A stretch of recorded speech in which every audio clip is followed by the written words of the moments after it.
కోట మండలంలోని బాలుర బీసీ వసతి గృహంలో విద్యార్థులచే వార్డెన్ వెట్టి చాకరీ చేయిస్తున్నారనే ఆరోపణలు వినవస్తున్నాయి.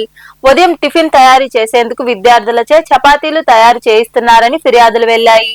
ఈ పనులు మీరు చేయకపోతే తినేదానికి తిండి ఎలా వస్తుందిరా అంటూ ప్రిన్సిపాల్ పిల్లలపై దురుసుగా ప్రవర్తిస్తున్నారని పలువురు ఆరోపించారు.